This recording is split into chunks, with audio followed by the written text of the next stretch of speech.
I'm joined now by Tom Harwood from Guido Fawkes. Tom, it's a democratic nightmare, right?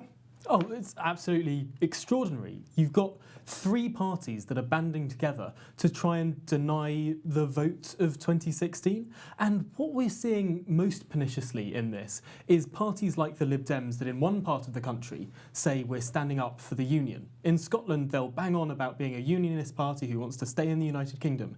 In Wales, in some seats, they're standing aside for a party that wants to break up the United Kingdom. They're prioritising stopping Brexit above the very existence of the United Kingdom, and that's quite extraordinary.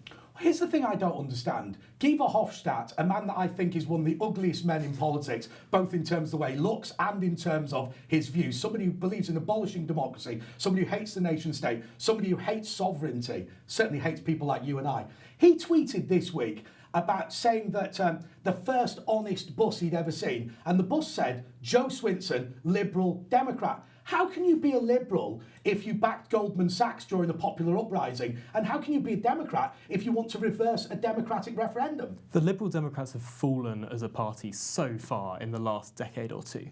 They used to be a party that had stood up for free trade, for low taxes, for individual liberty, and now they're fighting every single one of those tenets of liberalism. And it's really depressing to see not only that sort of it's become a social democratic party in all but name, a party that stands up for high taxation, for crushing the individual, but it also stands as its major pledge, its practically only pledge in this election, is overturning a democratic vote before it's even been implemented. It's quite extraordinary. It's surprising and it's scary, isn't it? But, you know, I see young people going out campaigning all the time, and I don't say they're campaigning in favour of EU membership. I say they're campaigning against democracy. Why do we care so little about liberal democracy and capitalism? I think that what we've seen in the last 3 years is a steady erosion of what people have understood to be the fundamental tenets of democracy. The most crucial part of living in a democratic system is a concept called losers' consent. Yes. You don't live in a democracy if the losers can't accept results of votes. I mean, it's extraordinary. If you imagine a football match being asked to be rerun before the cup was even awarded, or a general election to be refought before the winners could even take their seats. This is what we're talking about now, and through pernicious language, through weasel words, what we've found over the last 3 years is that a well-funded establishment has attacked that very idea and won over a substantial minority of this country in terms of thinking that democracy doesn't matter, that their voice is more important than the majority voice in this country, and that's so sad. Do you know, I actually think, Tom, that when the Remainers say we're stupid, I think they've got a point. I think we are stupid because you, me, Guido Fawkes, Nigel Farage, I don't know, Boris Johnson, we were stupid enough to believe that when we voted to leave, that would be respected. Why were we so idiotic?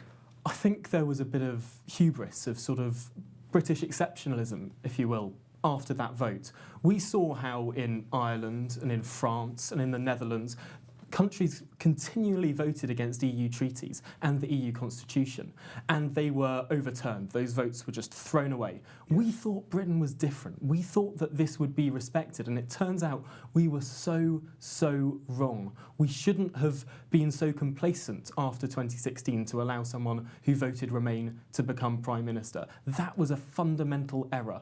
And if we'd had this Prime Minister from the start, we'd be in a very different situation than we find ourselves today. Hey, look, I'm a Conservative, right? So I don't believe in taking to the streets. I certainly don't believe in the things you see in France where people burn down buildings and shops and that sort of thing when they're angry, or blockade ports. At what point, imagine now, we cancel Brexit, we just cancel Article 50, and we're still in the EU in 10 years. What is the breaking point for this country? Because you can't govern without consent, right? I hope that never comes. What we need to think is more tactically than boorishly. What needs to happen is we need to look at things like this Remain alliance that's cropping up in 60 seats in this election.